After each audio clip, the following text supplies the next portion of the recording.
Chapter 1. Even in the obscuring twilight, and behind the lightly floating veil of snow, the Wanderer was clearly no more than a humble old tramp freighter. The most imaginative, the most romantic eye could have detected nowhere about her that lean grace, those sharply cleaving contours which the landsman looks for in a craft all set to embark upon a desperate adventure. For the likes of her, the down-at-heels support of the Hoboken pier was plenty good enough. There, with others of her kind, she blended into the nondescript background of the unpretentious old town. She was camouflaged into a comfortable nonentity. There she was secure from any embarrassing comparison with the great ladyliners which lifted regal and immaculate prows into the shadows of skyscrapers on the distant Manhattan side of the river. Her crew knew that deep in her heart beat engines fit and able to push her blunt old nose ahead at a sweet 14 knots, come hell or high water. They knew, too, that surrounding her engines, and surrounding also that deep steel chamber which puzzled all of them and frightened not a few, was a staunch and solid hull. Landsmen, however, drawn to the waterfront by that nostalgia which ever so often stirs those whose lives are bound by little desks and brief commuter train rides, looked over her rusted scaling flanks and sputtered ignorantly, "Lord, they don't call that a sea-going craft, I hope." Weston, though he had taxied to the waterfront bent upon a business in which nostalgia had no part, said exactly that, and drew back the hand which had been about to pass over the fare from 42nd Street and Broadway. After all, if he had mistaken the pier, it would be a foolish extravagance to let this pirate on wheels knock down his flag and so gain the right to add an extra 15 cents to the return charge. Hanging tightly to his money, he lumbered out of the taxi with that short-winded dignity which marks the fat man of 50-odd. In the same moment, an old watchman poked a cold red nose around the corner of a warehouse. Weston hailed him. "Hi, Cap. Is that the moving picture ship?" Only after the cold red nose had bobbed assent did Weston pass over the cab fare, and even then there was a glint of suspicious doubt in his eye. Still hardly more than half satisfied that he had not mistaken the rendezvous, he scuffed through the light fall of snow to the Wanderer's gangway. "Were you another one a-going on this crazy voyage?" the old watchman demanded suddenly from the gloomy shadow of the warehouse. Crazy? Weston swung around the more quickly because the adjective bolstered a conviction that had been growing in his own mind. "What's crazy about it?" "Well, for one thing, the feller that's bossin' it. Denham? That's him, a feller that if he wants a picture of a lion'll walk right up and tell it to look pleasant. If that ain't crazy, I want to know?" Weston chuckled. That wasn't so far from his own estimate of the doughty director of the Wanderer's destinies. "He's a tough egg, all right," he agreed, "but why the talk about this voyage being crazy?" "Because it is, that's why." The watchman emerged from his snug, protected niche the better to pursue the conversation. "Everybody around the dock, and let me tell you, there's some smart men around here, even if they ain't got such high and mighty jobs, everybody around the dock says it's crazy. Take the cargo this Denham's stowed away. There's stuff down there I can't believe yet, and I seen it go aboard with my own 2 eyes. And take the crew. It's 3 times too big for the ship. Why, it'll take shoehorns to fit 'em all in." He paused, but only for breath. Plainly, he was prepared to bark out an interminable succession of charges against the Wanderer. Before he could reopen his critical barrage, however, a young authoritative voice put a permanent stop to it. "Hey, on the gangway there, what do you want?" Weston looked up toward the low deck rail amidship. Light streaming from a cabin astern and higher up outlined a figure, and in the illumination Weston felt sure, from Denham's descriptions, that he was seeing the Wanderer's personable first mate. There, unmistakably, was the long, young body Denham had praised. There were the reckless eyes, the full, strong mouth. Weston, whose experiences had taught him to guard against spontaneous regard for any stranger, however personable, yielded for once to a swift liking. There, he admitted, was as pleasant a young fellow as a man could hope to meet. As any woman could hope to meet, he added on second glance. "What do you want?" The brisk demand came down a second time as Weston made his inspection. "Want to come aboard, Mr. Driscoll," Weston replied, and grown a little more cheerful because of his liking for the mate, he began a cautious ascent of the wet and slippery gangway. Oh, you must be Weston. Broadway's one and only, Weston admitted. Weston, the ace of theatrical agents, even if, he added as he began to puff a little from the ascent, my wind is not what it used to be. Come aboard, cried Driscoll. Denham's wild to hear from you. Have you found the girl? In the darkness, Weston's cheer evaporated.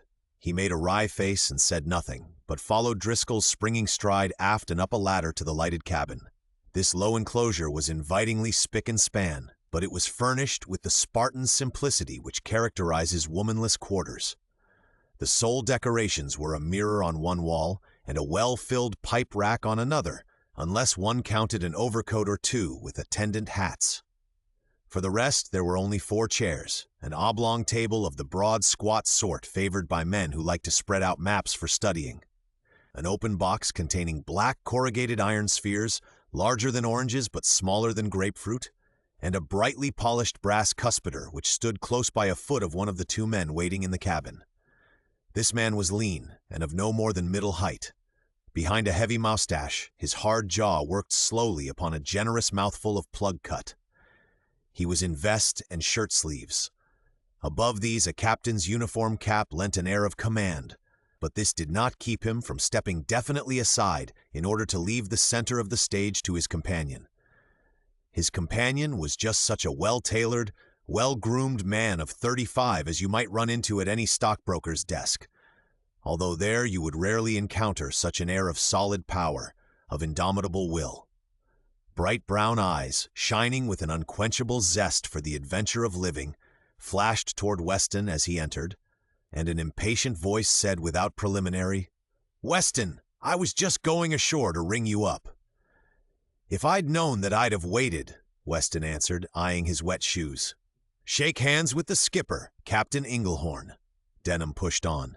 The man in the captain's cap, turning from a center shot into the bright cuspidor, held out a rough, thick hand, and after it had been shaken, moved the box of corrugated iron spheres to make more room at the table for Weston's chair. "I take it you're already acquainted with Jack," Denham added, and as Weston nodded smilingly at Driscoll, who smiled back, he went on, "Well, then you've met a pair you'd never come across on Broadway, old man. Both of them were with me on my last 2 trips, and I'll tell you if they weren't going on this one, I'd think a long time before I started."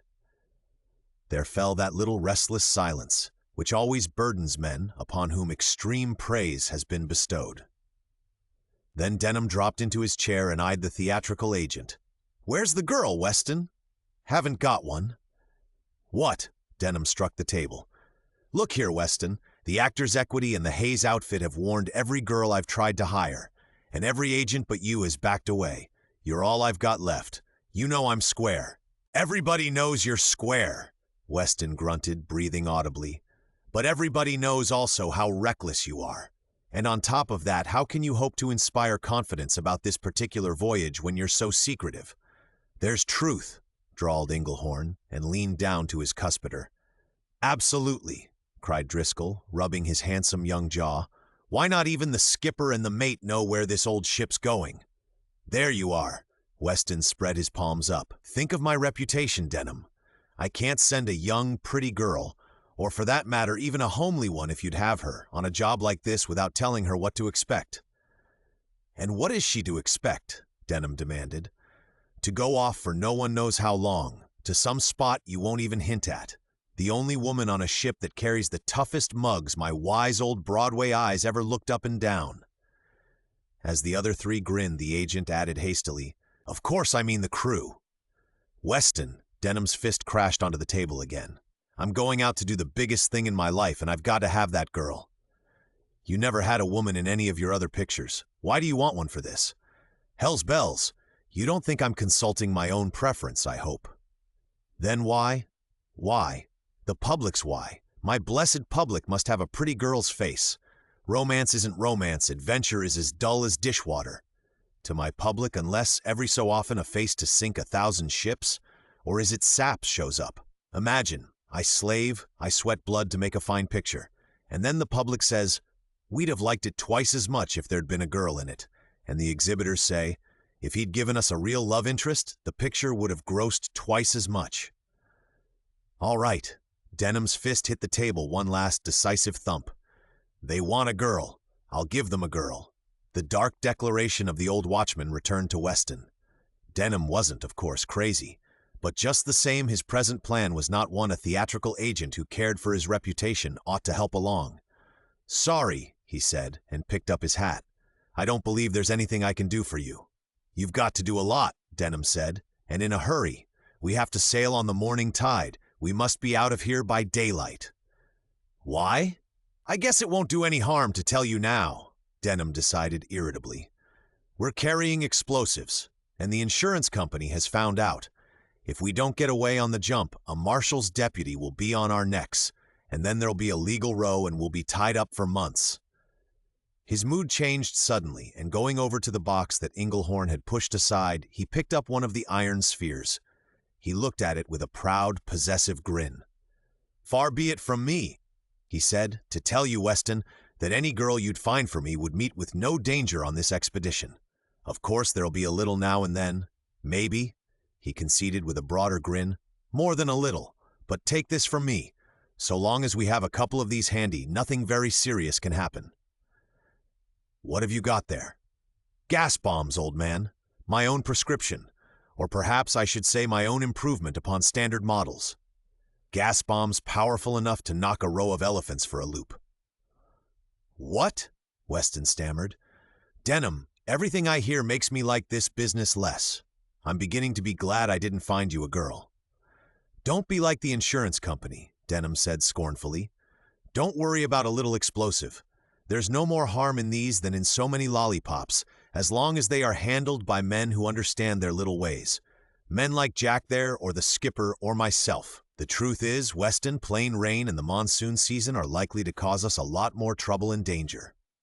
"Monsoons. Sure, they're another reason why I've got to get my girl and start instanter. I can, of course, trust the skipper to take the Wanderer through a blow, and Jack too." Denham paused for an affectionate slap at Driscoll's broad back. "But the monsoons bring rain, and rain ruins an outdoor picture. It wastes months, wastes money, and leaves a man with nothing to show for all his work." "Monsoons! Gee, gas bombs!" Weston was still stuttering. "By George, you make me feel like a potential murderer."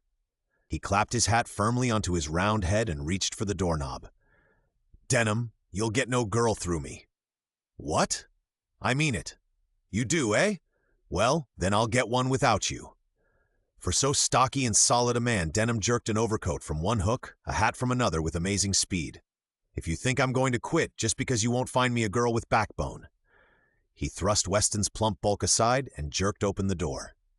"I'm going to make the greatest picture in the world, something that's never been seen, never even dreamed of. They'll have to invent new adjectives when I come back. You wait." The door jerked shut. "Where are you going?" Inglehorn cried. Denham's indomitable voice floated back as the sound of his footsteps moved steadily down the ladder and to the gangway. "I'm going out to find a girl for my picture. I'm going to bring one back, if I have to kidnap her." Inside the cabin, Weston buttoned up his own overcoat, staring the while at Driscoll and Inglehorn. He was more glad than ever that he had kept clear of the whole crazy mess. Crazy, he decided, was exactly the right word. The old watchman had been a lot more than half right. Driscoll began to laugh. "Bet you," he offered Inglehorn, "that Denham gets his girl?" "I don't take the bet," said Inglehorn, chewing calmly. Driscoll turned to Weston, still laughing, white teeth flashing in his tanned face. "He'd have the nerve to tell me to marry her if he decided the scenario called for it," he said. "Can I light you down to your cab?" Chapter 2. Denham was searching for a face. Jostling through the Broadway theater hour crowds, he waited, watched, and every once in a while swore impatiently under his breath because some especially promising countenance proved commonplace upon a second glance. He concentrated upon faces, excluding all other details. With eyes closed to slits like camera lenses, he caught and poised for inspection and discarded countless faces among the drifting hosts. Bold faces, frightened faces, sullen faces, inviting faces, pouting faces, expectant faces, painted faces, sordid faces, hard faces, indifferent faces. But nowhere did he discover a face which cried out, "Here I am, the one you are seeking." Even Denham's resolute will was not proof against such unfailing failure. In the end, with a headshake which was close to despair and was certainly the very peak of bitter disappointment, he turned downtown. Tramping with gloomy determination, he left the bright incandescence of Times Square and hunted through the canyon of the lower avenue. Faces in murky doorways, faces on street corners, faces on park benches, faces in bread lines, faces in automobiles, faces in streetcars, neat faces, soiled faces, sad faces, gay faces, but never a face which would gleam like a candle flame in the picture he was so sure would be the greatest picture in the world. Denham found he had circled back. Madison Square's benches and the faint but persisting eternal light above them were behind him. He had combed Fifth Avenue, Park Avenue, swagger, intimate 57th Street. Now in the dreary Upper West 40s, he was drifting down again toward the Broadway crowds beginning to boil out of 100 theaters and motion picture palaces. Reluctant to face the certainty of renewed failure among these, he decided to loiter over a cigarette. He found his case empty, so he stopped at a little sidewalk shop, and in the ensuing weeks he was moved every once in a while gravely to shake hands with himself over the good luck which had caused him to do this. It was a very little shop, hardly even a full-grown booth. It was scarcely large enough for the swarthy, unshaved proprietor and the more perishable part of his stock in trade. It was so small that a durable exhibit of apples had to be displayed on a stand alongside. Upon the apples, the swarthy proprietor kept a suspicious eye even while he sold Denham the cigarettes. The apples were within Denham's vision, too. And actually, it was he who first saw what happened. A girl came softly up to the apple stand and, reaching out a slim white hand, began to close it slowly and hungrily about the red fruit. Denham saw it first. The swarthy proprietor, however, was only the briefest glance behind, and as his customer tore open a fresh pack of cigarettes, he went through the booth's door roaring. "Aha! So I catch you, you stealer! Ho!" He seized the girl's wrist. No, you don't run. Hey, where is it, a cop?" "No," the girl cried and pulled weakly away. "Please let me go. I didn't take anything. I wanted to, but I didn't. Every hour somebody steal me. I've had enough. Hey, Mr. Cop!" "Shut up," Denham ordered. "The girl's telling the truth. She'd got her hand off your rotten apple before ever you started out. She wasn't going to steal anything. I wasn't. Truly, I wasn't. Here, Socrates," Denham commanded with finality. "Take this dollar and forget it." The dollar completely reversed the swarthy proprietor's point of view. He seized it, dropped the girl's wrist, and trotted back into his booth, streaming thanks behind him. So unexpectedly freed, the girl would have collapsed had not Denham flung an arm about her shoulders. Her head fell back. The booth's single electric bulb streamed light full upon it, and for the first time a clear view of her face was possible. Denham looked. He looked again, and the eyes that had been so long half-closed opened wide. Still again he looked. Then he laughed, and squaring his shoulders triumphantly threw up a signaling hand. "Taxi!" he called. And when one pulled up to the curb with screeching brakes, he ordered, "The nearest restaurant," and snap into it. Half an hour later, in a white-tiled lunchroom around the corner, he still wore his air of triumph. In the chair opposite him, the girl sat behind a white barricade of empty plates and cups. She had not spoken while she ate, and Denham had not spoken either. Leaning forward on folded arms, he had stared in thankful contentment at her face. It was more than a beautiful face, although it was beautiful, with the well-molded, clearly defined features in which his cameraman's eye had immediately rejoiced. Large eyes of incredible blueness looked out at him from shadowing lashes. The ripe mouth had passion and humor. The lifted chin had courage. Her skin was transparently white, and not, Denham decided, because she was so plainly undernourished. That marvelous kind of skin belongs with the kind of hair which foamed up beneath her shabby hat. This was of pure gold. If Denham had been poetical, which he was not, he might have pictured it spun out of sunlight. Facing his intent, gratified stare, she smiled. "I'm a different Ann Darrow now," she said. "Feeling better, eh?" "Yes, thank you. You've been wonderfully kind." "Don't give me too much credit," Denham said bluntly. "I'm not spending my time and money on you just out of kindness." All the humor and most of the smile faded out of Ann's face. She shivered a little. Denham ignored her reaction. "How come you're in this fix?" "Bad luck, I guess. There are lots of girls just like me. Not such a lot who've got your looks. Oh, I can get by in good clothes, perhaps. Fear was still in Ann's smile. But when a girl gets too shabby, any family? I'm supposed to have an uncle, somewhere. Ever do any acting? A few extra jobs in the moving picture studio over at Fort Lee. Once I got a real part. The studio is closed down now. He hazarded one more question. Are you the sort of city gal who screams at a mouse and faints at a snake? I'm a country gal. I wouldn't exactly choose to pet a mouse, but I killed a snake once. Denham squared his shoulders again in an even plainer triumph and stood up. Listen, sister, I've got a job for you. Ann stood up too, and meeting Denham's gaze returned it steadily and waited. When you're fed up and rested and all rigged out, you'll be just the type I want. When does the job start? Now, this minute. And the first thing you do is get some new clothes. Come on, we ought to find the Broadway shops still open. But what is the job? It's money and adventure and fame. It's the thrill of a lifetime and a long sea voyage that starts at 6 o'clock come morning. Ann sat down again and soberly shook her head. There was no fear in her face now. Instead, there was a good-humored tolerance which she seemed able to call up easily from long practice. No, I'm sorry, but I can't. I do want a job, so I was starving, but I can't. What? Cried Denham, and stared at her in amazement. Then he laughed and reached for the cigarette he hadn't remembered to smoke since leaving the swarthy one's booth. Oh, I see. Nope, sister, nope. You've got me wrong. This is strictly business. Well, said Ann apologetically, I didn't want any misunderstanding. Sure you didn't, Wat. It's all my fault for getting excited and not explaining. So here's your explanation. I'm Denham. Ever hear of me? Yes, you make moving pictures in jungles and places. That's me, and I've picked you for the lead in my next picture.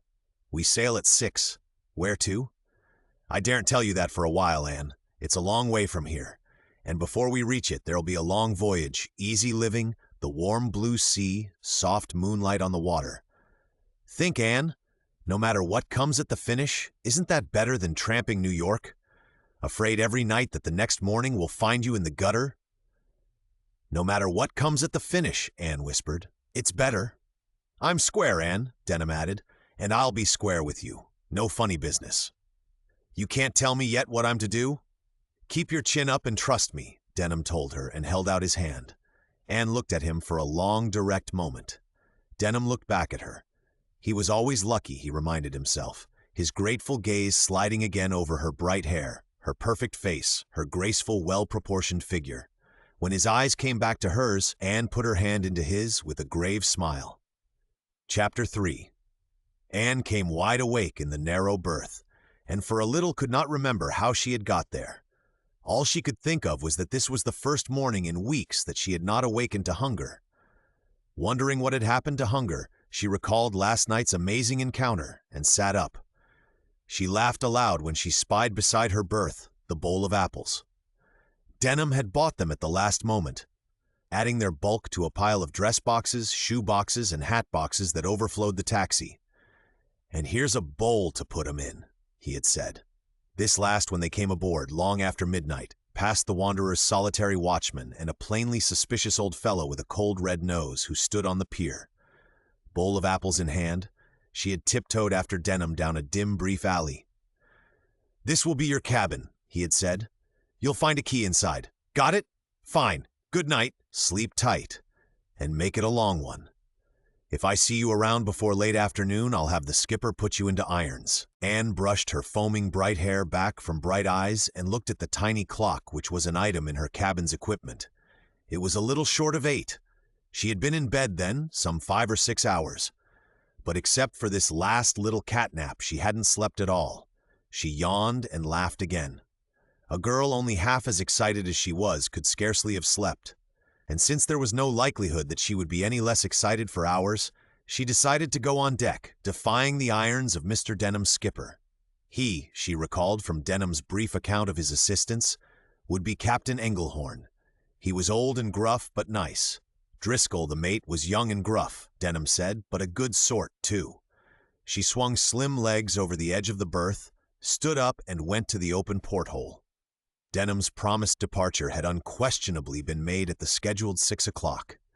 New York had vanished. Land was visible low down on the horizon to the stern. But off-ship and forward there was only water. Calm water beneath a soft, placid sky. The snow of the night before had vanished, and along with it the threat of stormy weather. The temperature was up so much that standing there in no more than her thin nightgown, Anne was not very cold. Turning away from the porthole, Anne fingered the nightgown with delight. "Buy whatever you like, sister," Denham had said. "You'll still come cheap compared to what I'd have had to pay anybody off Broadway or out of Hollywood. Shoot the works." So, bearing in mind that she would be away from shops for months, Anne had taken him at his word. Nightgowns, underthings, stockings, even lounging pajamas, and coats and dresses and hats. And finally, enough oddments to stock a beauty specialist. And here they all were, in a tottery mountain of boxes that the Wanderer's earnestly throbbing engines threatened to bring down about her knees at any moment. She decided to open just one, and as a consequence of that surrender to pleasure, it was 9 o'clock and past before she closed the door of her cabin and stepped out into a deserted passageway. Under a new coat, she wore her own old dress because she did not want Denham to think her too eager to seize her newly found luxury. But under the dress was a fresh and immaculate silken smoothness which caressed her from shoulders to toes. "Really," she thought as she emerged onto the deck, "it's a downright pity they don't have automobiles on a ship.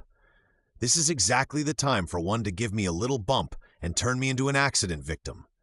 I've never been in such a beautiful state of preparedness." The deck was almost as deserted as the passageway had been. Even a lady landlubber did not need long to conclude that the officers and crew, having cleared away the business of departure, had gone about their various concerns below. Only one person was visible. Over in a sheltered corner, full in the warm rays of the climbing sun, sprawled a veritable Methuselah of a sailor. A brown, stringy, bald old codger who hummed as he tied knots for the benefit of a chattering monkey. Softly, Anne drew close. And because the old sailor had such a friendly face, and because she herself was feeling so happy, she dropped suddenly down beside the monkey morsel and cried, "Teach me too." "Yes'm," said the old sailor calmly. From the twinkle in his eye, Anne felt sure he had heard her very first sly step.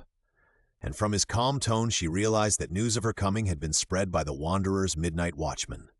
"Of course," said the old sailor, "but first and foremost introductions. Me, I'm Lumpy. This, she's Ignatz. And I'm Ann Darrow." "Correct as kin be," declared Lumpy. "And this," he went on, doing bewildering and deft things with his rope, "is a running bowline. Up, over, and through. Here, you try it." Anne took the rope, but instead of beginning her lesson, she gazed out to the green, gently tumbling sea. "Oh, Lumpy," she breathed, "isn't it wonderful to be here?" "Ruther be blowing foam off a tall one in Curly's place any day," Lumpy said frankly. "And I'll betcha Ignatz here'd think the top of a cocoa-nut tree 19 times wonderfuler, but everybody to their own taste."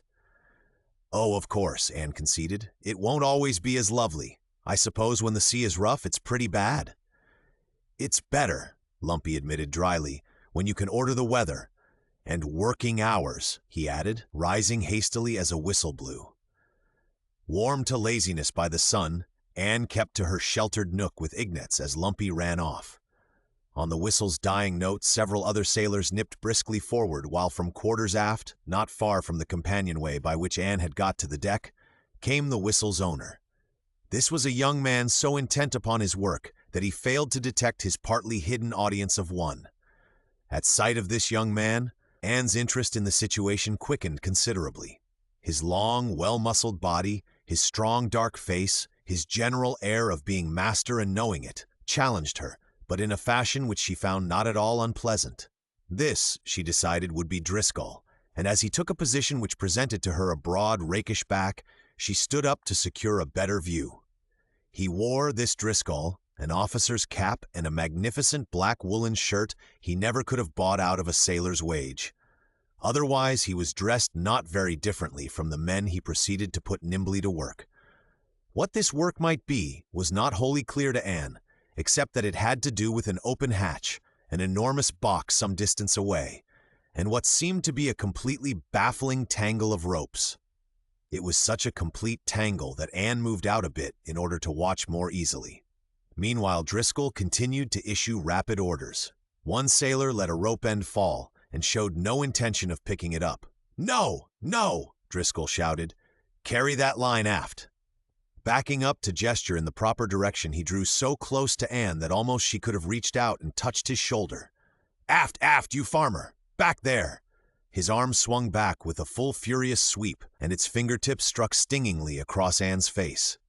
She staggered to her sun-warmed nook and almost fell. Ignatz broke into a mad chatter. Who the? As he wheeled about and sighted Ann, Driscoll checked himself and started over more mildly. What are you doing up here? You're supposed to be sleeping. I just wanted to see, Ann explained. She spoke meekly because she knew the fault had been hers. Well, I'm sorry. Driscoll looked sheepishly at his fingers. I hope the sock didn't land too hard. Not at all, Ann cried so vigorously that they both laughed. So, said Driscoll after a little pause, you're the girl Denham found at the last minute. An awfully excited one at this minute, Ann smiled. It is all simply bewildering, and I've never been on a ship before. And I, replied Driscoll in a change of voice which recalled to Ann that he could be gruff, have never been on a ship with a woman before. I guess you don't think much of a woman on a ship, do you? Not to make any bones about it, she's usually a cockeyed pest. I'll try not to be, Ann said, flushing. You've got in the way once already, Driscoll reminded her unsparingly.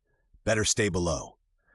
What? Not the whole voyage? Ann cried and had to laugh. The mate's eyes looked into hers and looked away. You can come up once in a while, he granted, struggling to suppress a grin. Say, does that sock in the jaw hurt anymore? It was a clinger. I can stand it. Life's been mostly socks in the jaw for me. Ann's tone was suddenly bitter, and Driscoll looked at her again, more closely. If it's been like that, he said, we'll have to do something about it. I'll tell you. Come up on deck any darn time you please. Once more their eyes met, and Ann, in faint confusion, bent to pick up the chattering Ignatz as Denham stepped out of the quarters aft. I thought I ordered you to sleep the clock around, he cried. Impossible! I was much too excited to sleep. I see you've got acquainted with a couple of the crew already. Yes, I find the mate a little uncontrollable, but Ignatz is peaceable and friendly. Denham gazed at Ignatz thoughtfully. Beauty, he murmured to himself. Beauty and the beast. I never claimed to be handsome, Driscoll protested. But, not you, Jack, Ignatz. See how quiet he has grown. He never was that quiet before, not even in old Lumpy's arms. Beauty, Denham repeated to himself after a pause. Beauty and the beast. It certainly is interesting. It most certainly is. What? Driscoll asked. You'll find out in plenty of time, Jack. Denham turned to Ann. Since you're up, let's find out where we stand. I'll make some screen tests of you. Go down into the cabin. Captain Inglehorn will show you the boxes that hold the costumes. Dig out any one that pleases you. By the time you get it on and add some makeup, we'll have plenty of light for the camera.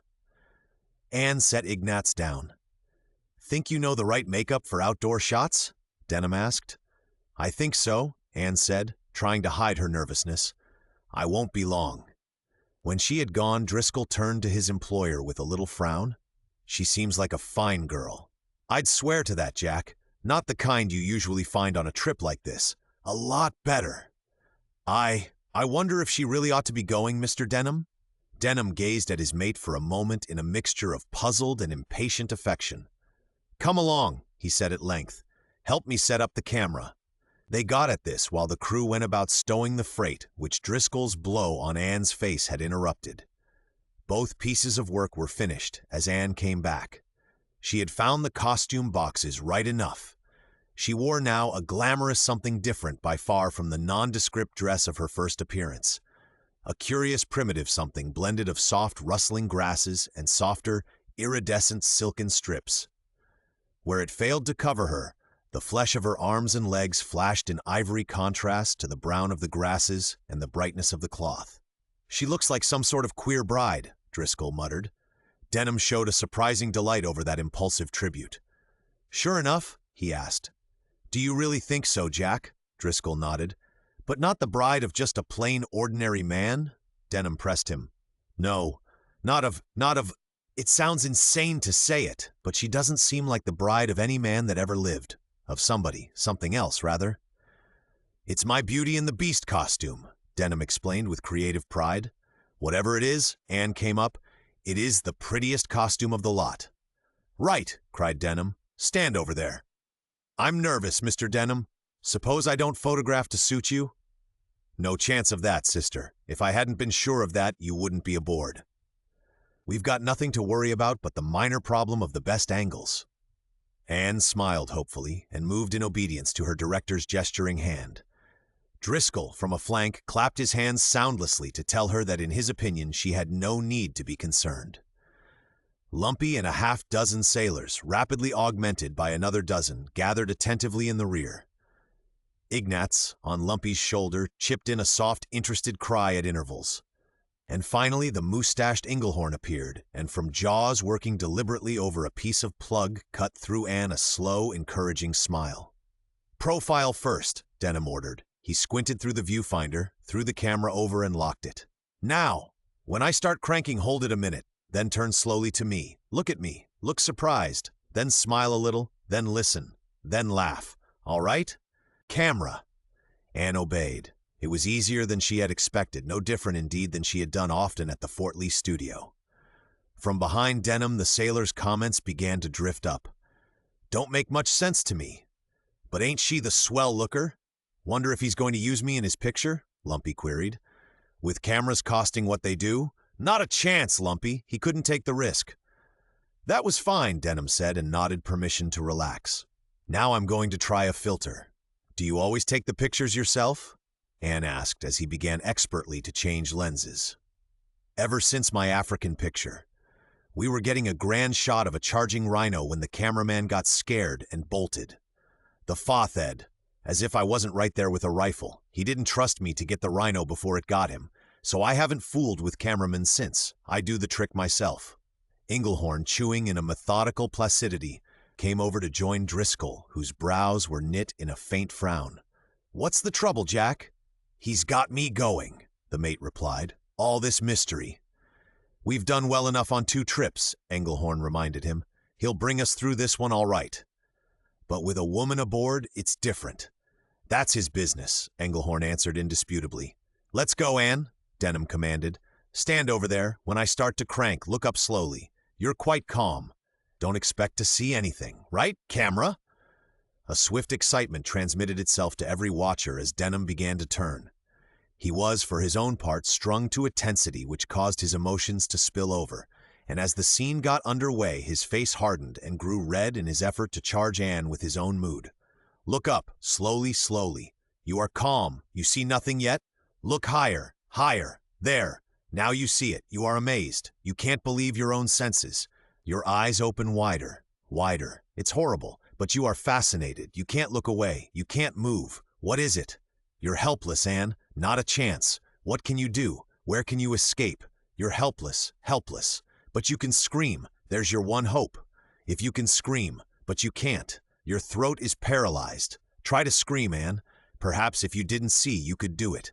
If your eyes were turned away. You can't turn them away, but you can cover them, Anne. Throw your arm across your eyes, Anne, and scream, scream, Anne, for your life! Arm across her eyes and shrinking to smallness in her curiously glamorous dress, Anne screamed. Her wild high cry swept up and up on the softly blowing wind. It was a scream of true terror. Denham had done what he had hoped to do. Anne was not simulating fear. She was afraid. So truly terror-stricken that in a sympathetic agony, Ignatz flung himself around and buried his small head in Lumpy's breast. "Great!" cried Denham and wiped his beaded forehead. "Sister, you've got what it takes and no mistake." Driscoll caught Englehorn's shoulder. "By God," he whispered, "I've got to know more about this. What is he taking her into? What does he think she is really going to see?" "Slow speed," Englehorn whispered back. His jaws never hesitated in their methodical, placid motion. "I guess we can trust him. I guess we've got to trust him." Chapter 4. The Wanderer's blunt and barnacled nose split the warm, oily expanse with a matter-of-fact precision. Crest after endless foamy crest arose, rolled along her rusty flanks, and was lost in the narrowing wake astern. All waters were alike to the Wanderer. Every last one was made to be split and rolled back along rusty hulls. All you needed was the power to do the splitting, and so far as the Wanderer was concerned, that flowed from her engines with the fidelity of the tides. Those engines throbbed now with no less constancy than when the hull they drove had plowed the Atlantic at a sweet 14 knots. The Atlantic was far astern. The slow drift through the Panama Canal was finished too, along with the long slide to the Hawaiian Islands, to Japan for more coal, past the Philippines, past Borneo, past even Sumatra. Still the speed was a steady 14. The direction was south and west. The time was midday. The weather was hot.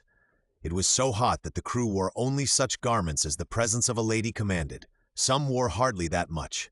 Lumpy, sprawling in the shade alongside an inert Ignatz, was as naked as a Sioux down to his waist. There was nothing, not even an excess of flesh, to keep an interested anatomist from counting every one of his hard, thin ribs. From his waist hung a pair of frayed trousers that stopped halfway between his sharp old knees and his sharper ankles. And on his own word, that was everything, to the last patch and thread. It was a costume admirably suited to the temperature, and yet the temperature might have been hotter, considering that the Wanderer plowed the sultry latitudes of the Indian Ocean. The Wanderer's first mate in ducks and a pongee shirt was fairly cool. At least he would have been if he had not worked up a warm impatience over the failure of an expected figure to appear. Anne did appear at last. She was wearing white, too, a soft linen sun hat, a stiffly starched linen dress, canvas shoes, but no more stockings than Lumpy himself. Her rounded ankles were shaded as golden as autumn leaves, and sunburn laid a rosy shadow upon her cheeks. "Good afternoon, Lumpy," she called. Lumpy sat up and rubbed his sun-kissed ribs and made Ignatz sit up also to bow. "And what about me?" Driscoll protested. "Hello, Jack," Anne smiled. "Where have you been so long?" "Trying on more costumes for Mr. Denham," she nodded with open satisfaction. "And I looked very nice in them, too. Why not give me a chance to see? You've had chances galore. All the times Mr. Denham has had me out here on deck making tests. All the times, once or twice." "Dozens of times." Driscoll shook his head pityingly. "Some people need a lot of convincing before they can make up their minds. It's very important to find out which side of my face photographs best. What's wrong with either side? Probably Mr. Denham has found 100 terrible faults. Both sides look good to me." Anne beckoned to Ignatz, and that eager playmate leaped into her arms. From behind the partial concealment he offered, she smiled a little shyly. "Yes, but you aren't my movie director." "If I were," Driscoll said, turning solemn, "you wouldn't be here." "Well, that's a nice thing to say." "You know what I mean, Anne." He maintained solemnity in spite of her beguiling eyes.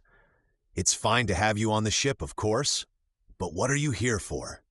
What crazy show is Denham planning to put you through when we get to wherever we're going? I don't care what he is planning. I don't even mind that he is keeping secret where we are going. No matter where we go, no matter what he asks me to do, I've had this." She waved a slim arm to take in all that was visible from the Wanderer's stern to her prow.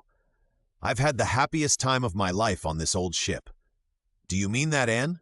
"Of course." But she fled at once into smiling generalities. "Everyone's so nice, Lumpy and you. Mr. Denham and the skipper. Isn't the captain a sweet old lamb?" "A what?" Driscoll looked around in dismay lest the crew had heard, or worse, the skipper himself. "I said a sweet old lamb." "What a row there'd be," Driscoll cried, "if he heard anyone but you say so." They strolled to the railing and looked idly down upon the tropical sea. The water flashed with countless tiny specks which closer inspection revealed as small jellyfish, each with its miniature upright sail. No one was too large to fit easily into the palm of a hand, but there they were, confidently a sail in the middle of the ocean. "Sea asters," Lumpy called them. Anne and Driscoll were contentedly silent. In the weeks which had elapsed since the Wanderer left New York, they had come surprisingly close. Driscoll was reticent and unused to girls, yet he had told Anne about his running away to sea to escape going to college. He had told her of his mother, who had forgiven him and who had braced herself to all his dangerous adventures since his meeting with Denham. Anne had told Driscoll, and only Driscoll, of the past which had led up to the miracle-working apple. She had told him of her ranch home, of the loss of her father and mother, of the treachery of the uncle to whom she had confided her inheritance after her father's death.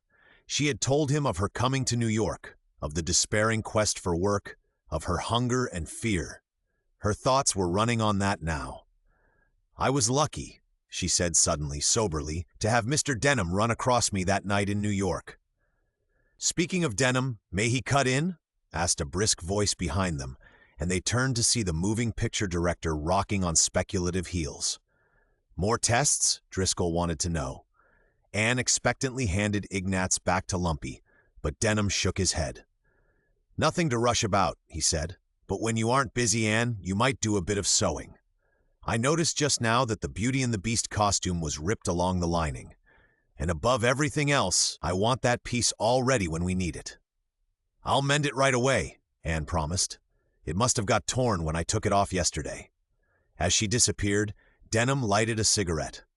He offered one to Driscoll, but the first mate shoved his hands deep into his pockets, doubling them there so that they stood out in hard, distinct lumps beneath the white cloth.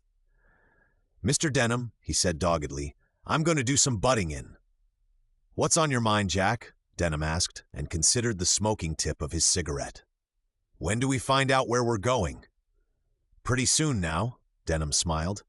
"Are you going to tell us what happens when we get there? Don't ask me to play fortune-teller, young fella." "But damn it, you must have some idea what you're after."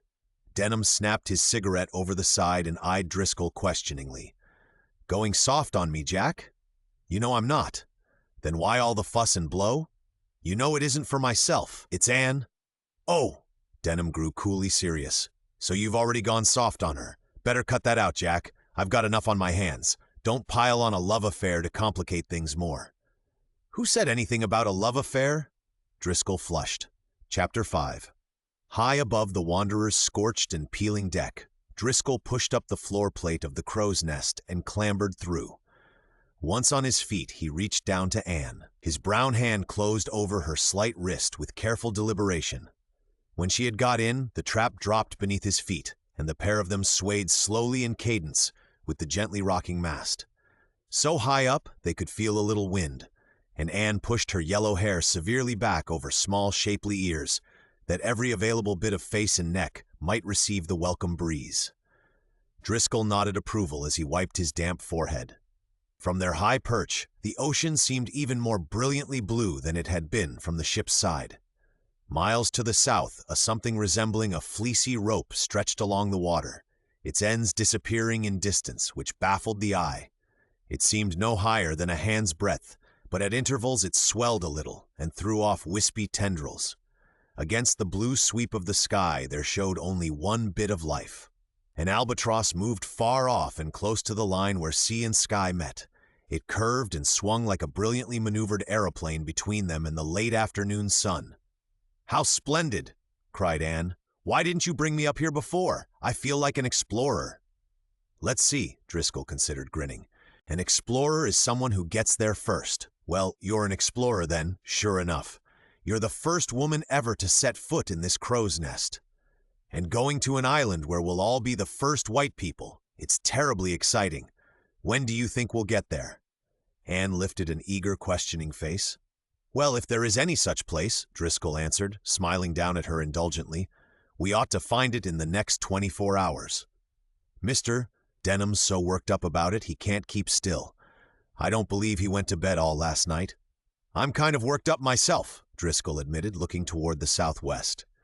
Ann turned upon him accusingly. "You? Why, you don't even believe there is an island." "I hope there isn't," Driscoll said soberly. "And you the lad who ran away from home to find a life of adventure. Fie, Mr. Mate." Her voice was teasing. If she had any suspicion as to the cause of his reluctance to encounter Mystery Island, she did not betray it. Driscoll looked at her sharply. "Don't you know why I'm worked up, Ann? Don't you know it's because of you? Denham's such a fool for risks. What will he expect you to do?" "After what he did for me, Jack, I'd do whatever he asks. You wouldn't want me to do anything else." "Yes, I would, Ann. There's a right limit. But Denham doesn't remember it when there's a picture at stake. He doesn't care what happens, so long as he gets what he's after." "Yes, I know. You're going to say that he never asks us to do what he won't do, and that's okay as far as men are concerned. But it's different with you aboard." "Well, you don't need to worry yet. I can't help it if anything happened to you. Ann, look at me." Instead of looking, Ann turned her head so that only one white ear with a wisp of yellow curl behind it remained in Driscoll's view. "Ann, you know I love you." Still, she did not turn her head, but the ear with the curl behind it grew pink. Driscoll put his hands on her shoulders, drew her slowly against him. For the briefest moment, Anne rested there. Then she twisted away to welcome a chattering Ignatz who appeared behind them. "Jack, he's broken loose again. Anne, look at me!" But Anne was too busy with the wildly careening Ignatz. He leaped to her shoulder and clung about her neck. "I really believe he's jealous of you, Jack." Driscoll lifted the monkey urgently and firmly from her neck. "Anne," he said, "we have so little time. Please, Anne, I'm scared of you, and I'm scared for you, and I love you so." Anne looked at him then, and with an end to all pretense, she stepped forward into his arms. Driscoll's lips bent to her hair, to the ear with the curl behind it, to her lips which she lifted, curving them into a smile. Sunset had come on. The bright clear blue of the daylight sky was flooded to the westward with pinks and indigos, with emeralds and jades, with russet, saffron, peach, and yellow. Against this brilliant camouflage, the distant albatross swung briefly and was lost to sight. Southward, the faint, fleecy rope had grown by minute degrees to a low barrier of fog which was moving perceptibly closer to the ship. None on the crow's nest noticed it, however, least of all Ignatz, who chattered furiously at Anne's feet.